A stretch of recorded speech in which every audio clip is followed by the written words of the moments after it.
Okay, and welcome to our next unit where we will be looking at modern art 1900 through World War One.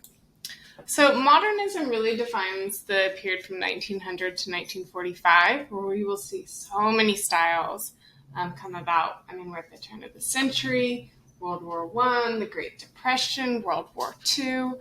There are many changes in art reacting to all these societal and worldly changes that are going on. But we're going to focus on 1900 through World War I today, beginning with Post-Impressionism. This is from 1886 to 1905.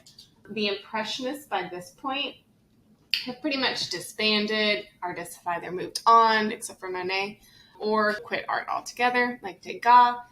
And so oftentimes when we have post in front of a movement or a style, it means that it's hard to define that style. So you'll see why. Now, I want you to think Van Gogh with Post-Impressionism, but before him comes Seurat. So Seurat is coming out of the Impressionists, and he himself is not an Impressionist artist, I should say, but he's friends with them. He's friends with Degas, and he's friends with others. He's later, 1884 to 1886, when this was created. But he is challenging the norms of art as well. So look at these brush strokes, or should I say lack of a stroke, and instead these little dots of paint. And this style is called pointillism or divisionism, and he has invented it.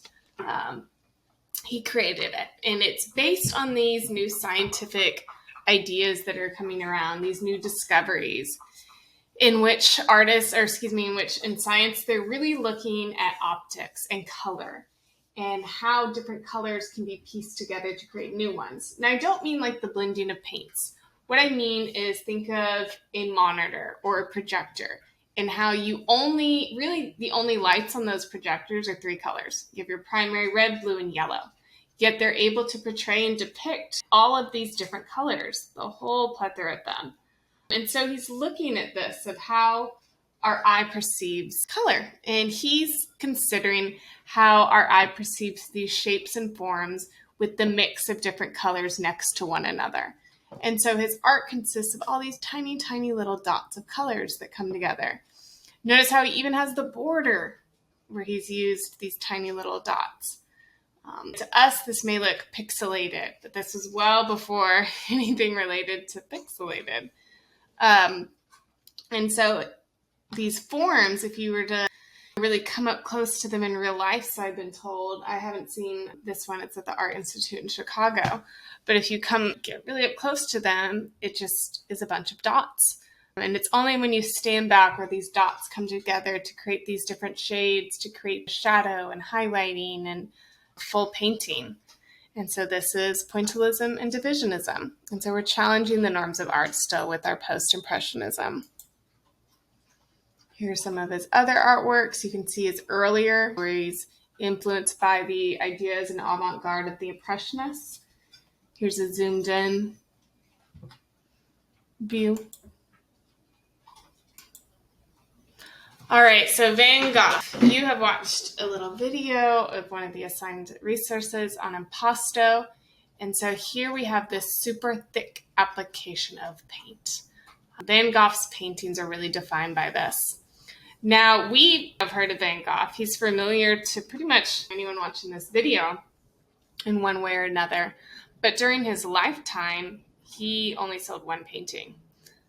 But post-death, 900 were sold.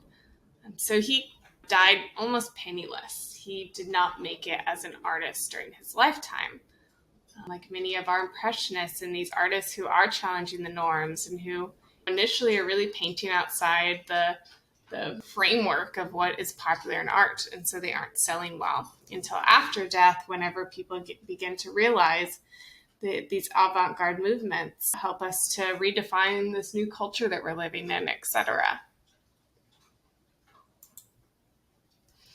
So if we're going to talk about Vincent, we must talk about his older brother. His older brother, Theo. So his brother, Theo, was an art dealer.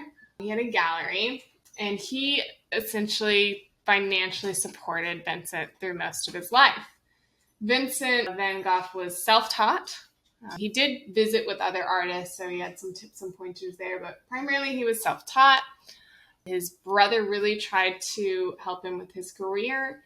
They were extremely close. Like I said, he pretty much financially supported him. Only post-death did Vincent's fame develop.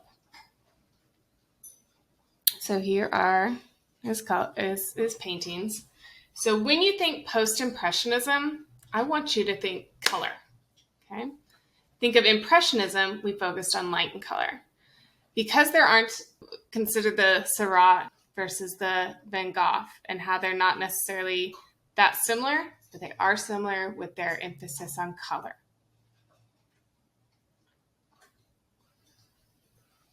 We know so much about Van Gogh, and part of the reason why he's so popular is because of this knowledge, because of the many, many letters he had with his brother, as well as the artist Gauguin, who we will briefly discuss, where he includes descriptions of where he was painting, what he was painting, his ideas behind them.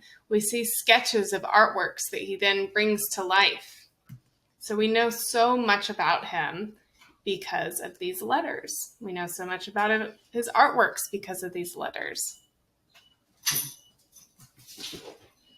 So if we're looking at Van Gogh, and to help, here's a famous one that I know is popular in print form for a while in posters. And that is by Van Gogh. So now you can recognize it. It is a post-impressionist artwork. So Van Gogh helps to define post-impressionism with this innovative and expressive quality of line, pattern, form, and color. It's very expressive. These younger followers, so Van Gogh was younger whenever the Impressionists were really coming about. And they felt that the Impressionists were neglecting too many of these traditional elements of picture making in their attempts to capture these momentary sensations of light and color on canvas. And so they experimented with Impressionism, many of them, but they didn't really like the spontaneity of the piece or the focus on light and color. Instead, they want to examine the expressive qualities of line, pattern, form, and color. And let's use this night cafe as our example. When we consider the lines and color that are around the light bulbs, I mean, this looks expressive. We can imagine the light. We can visualize it in our heads. We can see the quality in this dim, dark cafe. But also we're meant to have, there's an emotional reaction here. Not like the Romantic period, I'm not going that far, but consider this night cafe as a continuous commentary on these on urbanization and industrialization and the loneliness of these new cities and the loneliness of these crowded cities, yet everyone seems isolated and alone. And he uses these really jarring colors, this green against this yellow and the orange, and then the teal ceiling, These are extremely jarring colors. We wouldn't normally, it's not aesthetically pleasing to see these orange, greens, and yellows together. And also consider the slant of this floor. We feel like we're going to slip off the edge of it. It's meant to be expressive of this. We're meant to have a reaction to this. We're meant to feel something. So the post-impressionists like Van Gogh, in a way, want you to feel what they're feeling. So he himself even described this painting as ugly. He intentionally did so. He wants these this clashing of colors. In fact, he likened it to his own torment in his own head. And he's trying to portray his mental state through color. We see that continuously through many of his artworks. There's not a sense of stability. We have this really exaggerated perspective that I just talked about where we feel, what's the word I'm looking for? It's just jarring, where we feel very uncomfortable. We're meant to feel that way. And he's also showing lower classes of society, which started with our realism movement.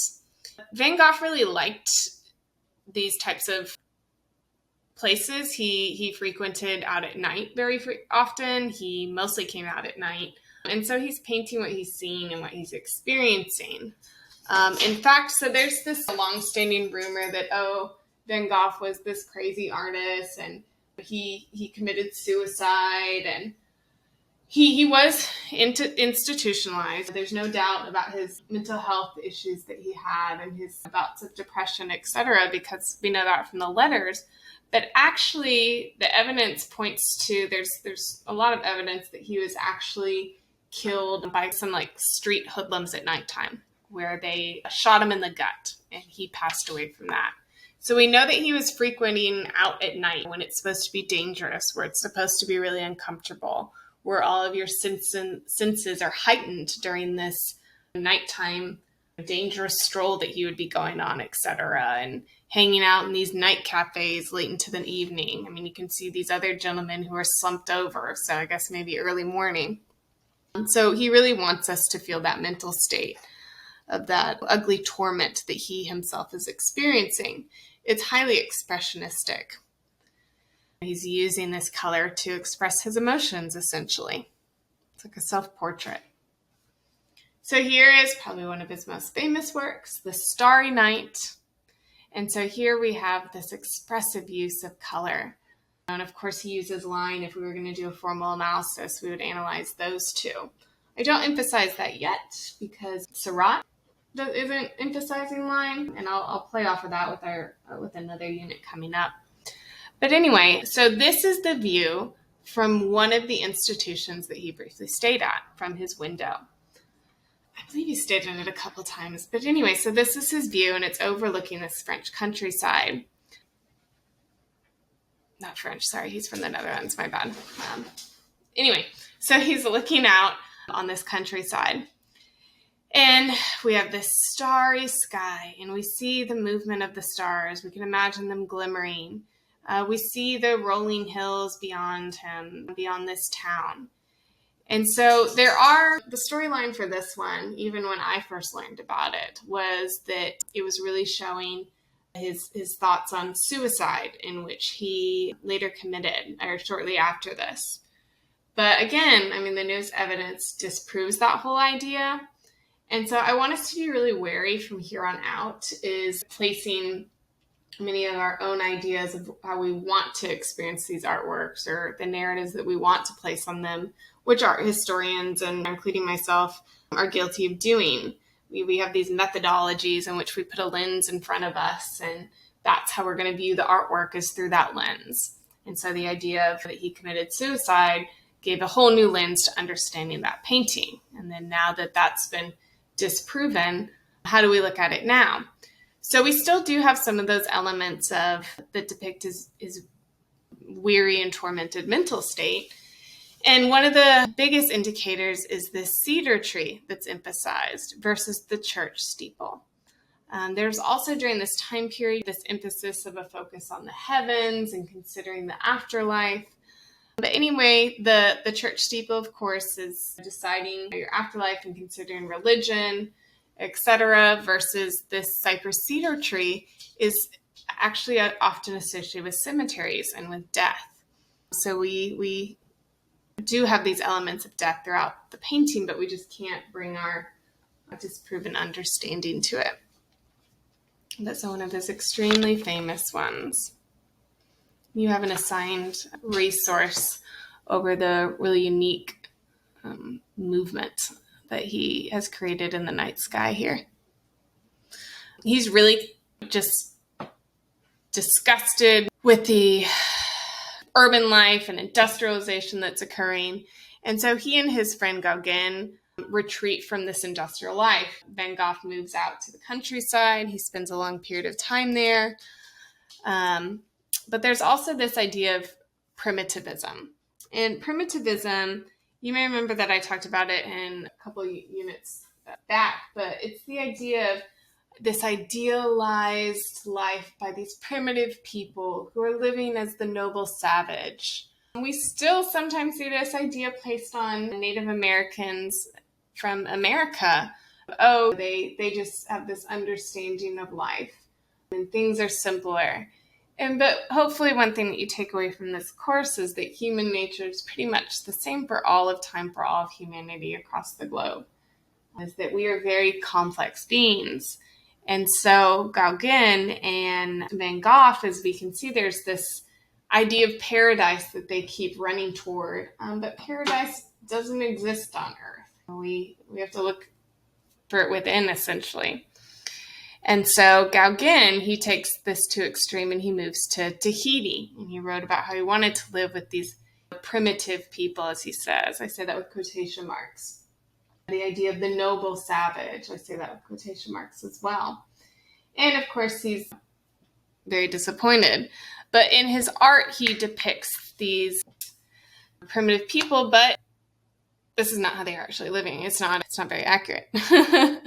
In fact, we have more of a Hindu-looking goddess over here, and other elements throughout this painting are inaccurate. But this is what they're clinging to, this idea of primitivism and how they're dissatisfied with the industrial life that many of these cities are experiencing. I don't really focus too much on Gauguin. I don't really like him. He's a little bit of he's also like a pedophile over in Tahiti and stuff, and married some 13-year-old and had some gross letters about other very young, pretty much children. But he is part of the art narrative in terms of post-impressionism, and this emphasis on color to give this expressive meaning. This is really blue. Now, what do we think of when we think of blue? Dark and depressing and sad. And there is, he at this point, he's very dissatisfied with life on Tahiti. He's really questioning it. And so his whole worldview of this idea of paradise is completely broken up. And so he's going through this experience. And so we see this on the canvas with where do we come from? What are we? Where are we going? And it's this really existential crisis that he's feeling. So we see that with the baby and youth and growing up and the elderly and the idea of religion and Adam and Eve picking the forbidden fruit, etc., etc. And so he's taking on these post-impressionist ideas of looking at color to be expressive and challenging the norms of art during this time period. We also must talk about Paul Cézanne and how he begins with post-impressionism. And again, this emphasis on color. So consider how he's challenging the norms of creating art. But he's also coming out of the ideas of the Impressionists, where he is looking at different areas, a single area from different viewpoints and from different times of the day. This is Mont Sainte-Victoire. We have a version of this at our museum, so I highly recommend checking it out because he is painted it so many times from so many different angles. He depicts it from up on a hill looking at this mountain during different times of the day from other areas that surround this mountain. And he's looking at how color is depicted here, but not in the same atmospheric emphasis that we saw with our Impressionists. He's starting to break up the picture much more in more of these blocky, cube-like shapes.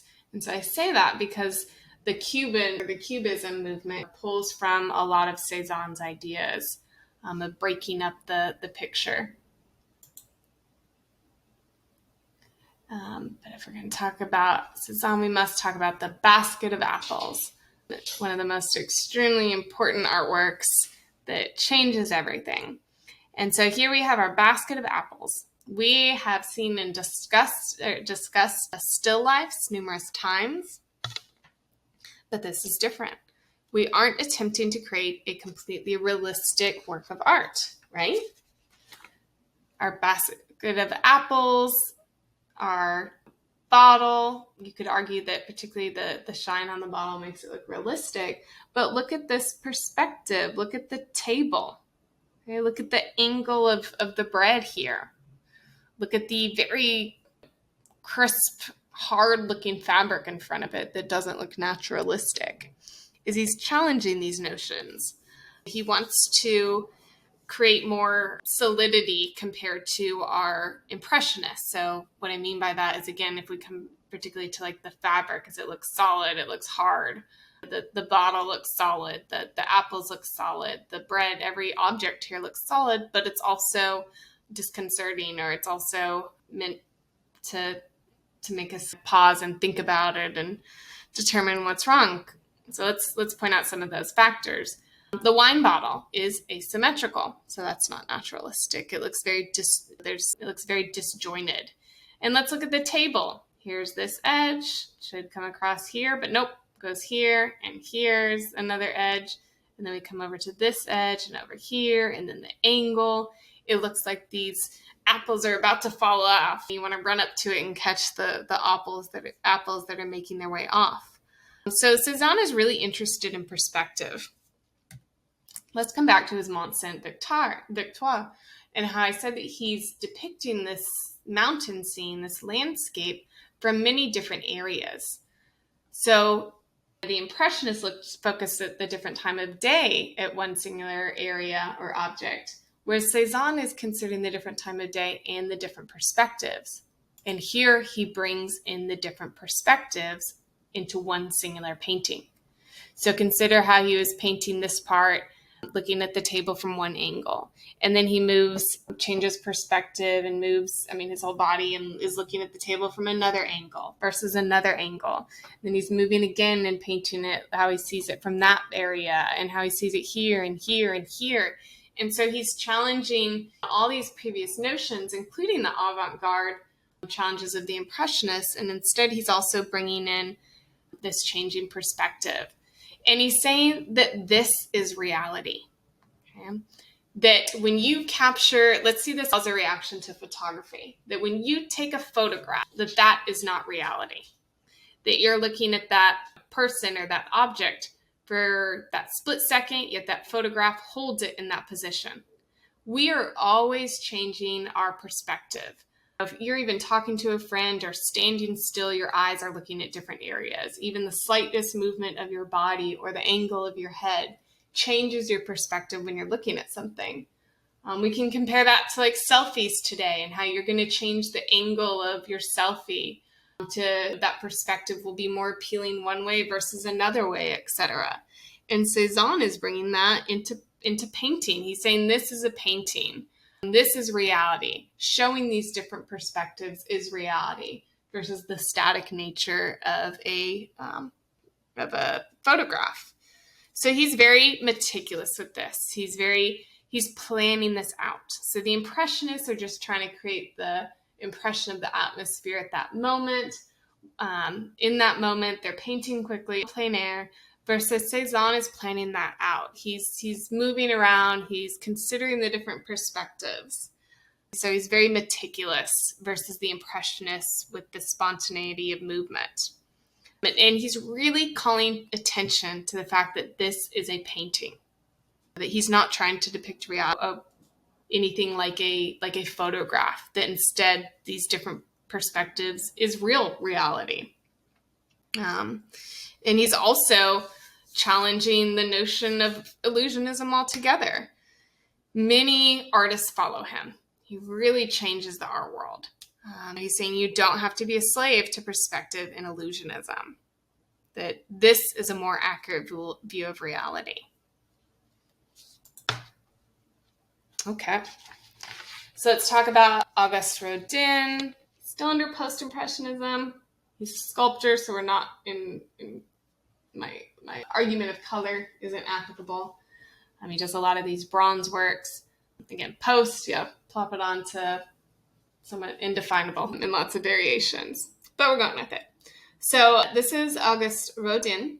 We have numerous sculptures by him. At our museum, we actually have a sculpture garden, so I recommend going to check those out so you can see this in real life. So this is the Burghers of Calais.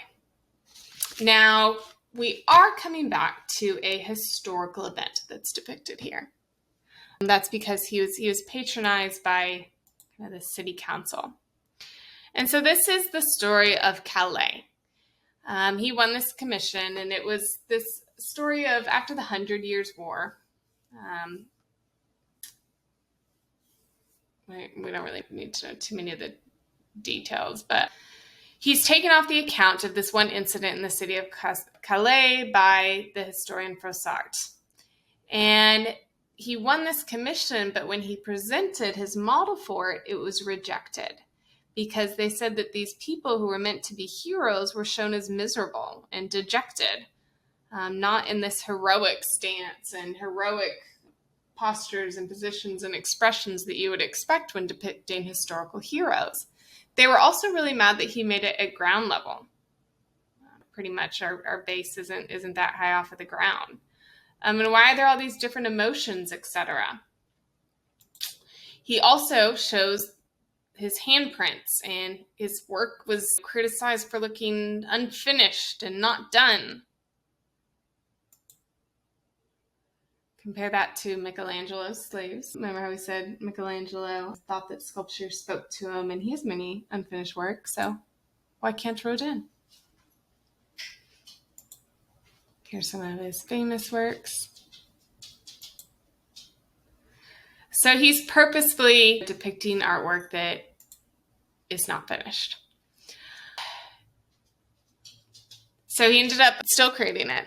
But it takes this account of where there's this big war, and the city of Calais is pretty much under siege, and where there's this agreement made that if a few people from the town come forward, these upper class men, and they sacrifice themselves, then they will leave the town unharmed. And so he's depicting this scene as they make their way to sacrifice themselves. It ends up where they aren't killed in the end. But the original commission was to heroicize these people.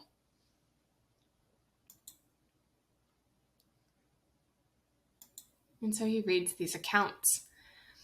So he was criticized for showing these men as dejected, for showing them looking distraught, both in posture as well as in their face.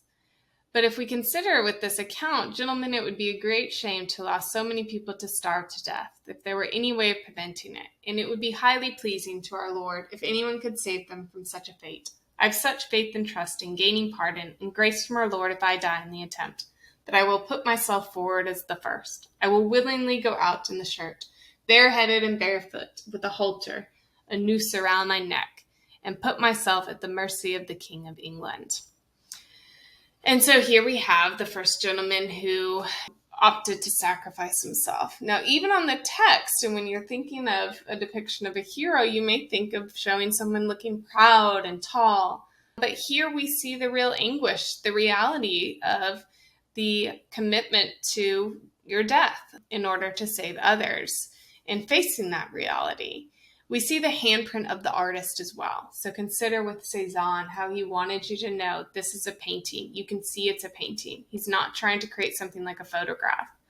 Rodin is also trying to make sure that we understand that this is a sculpture, that the hand of the artist was here, that he spent time here. You could even see his thumbprints in it. The next gentleman, another very rich, much respected citizen, rose up and said he would keep him company. So he looks like he just decided, yes, I'll do this. We see that look on his face. It's extremely expressive. We see this determined look with the closed lips and frown, the forehead creases. The third volunteer was Sir Jacques de Wissem, who was very rich both by inheritance and by his own transactions. He offered to accompany his two cousins. He looks like he is resigned to this fate. And so did these other gentlemen, dressed only in their shirts and breeches with halters around their necks as they had been told. And so we see these totally different reactions in these gentlemen. Completely different postures and poses, and this despair.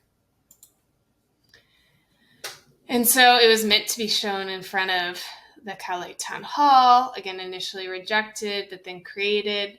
And you're meant to walk around it, and you're meant to really study these faces and these postures and each of the different reactions to death. Consider how we saw that with Romanticism with our Raft of the Medusa and that reaction to death. But here we see these figures that are supposed to be actual heroes, not this anti-hero. The figures are also elongated. They aren't extremely realistic in terms of proportion. His sculptures are known to not be proportional. But again, he's challenging the norms of art, so this is purposeful. He's showing you that it's by the hands of the artists.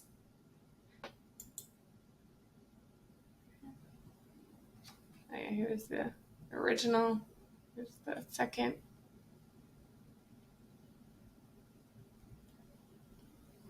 And it was meant to be outside. You're meant to walk around it. You're meant to really study the piece and have a contemplate and emotionally react to this artwork. It's meant to have agency on us, on the viewers. Essentially, we're joining them on their march to death.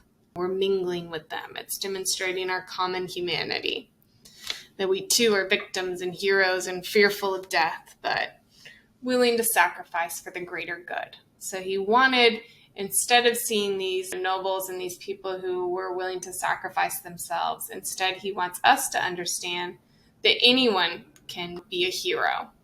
He wants you, the normal everyday person, like some of these individuals, to walk around and see yourself in them. Okay. Let's talk about symbolism briefly. With Edward Munch. The Screen. One of quite a few, mostly paintings. This one is tempera and pastels on cardboard. There's other ones that are oil canvas. He has a few prints. But essentially what we're seeing here is color is used to be symbolic.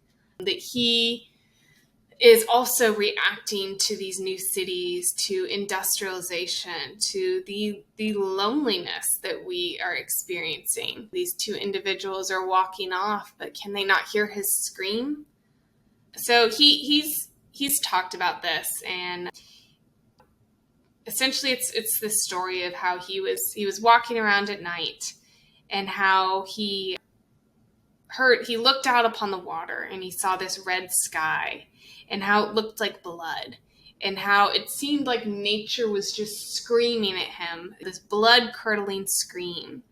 And so he takes that idea and he creates the scream, and how he felt like he could hear the scream. It's that one of his quotes is that art is not what you see, but what you can make others see.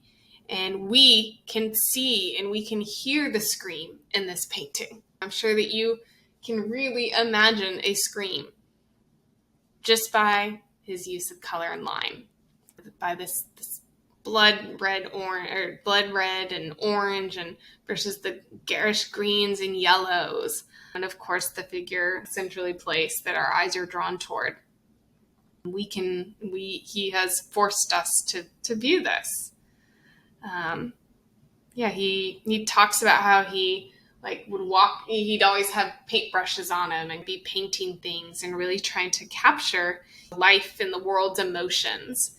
And so he's reacting to these changes as a whole, and he wants us to experience what he felt when he created this. These are really famous. There's quite a few, like I said. I've seen a couple of them. Some are in private collections, some are in museums. I think almost all of them have been stolen at one point and then recovered, thank goodness. But extremely famous painting, The Scream. And in fact, the quote that he said is, "I was walking down the road with two friends when the sun set. Suddenly the sky turned as red as blood. I stopped and leaned against the fence, feeling unspeakably tired. Tongues of fire and blood stretched over the bluish-black fjord.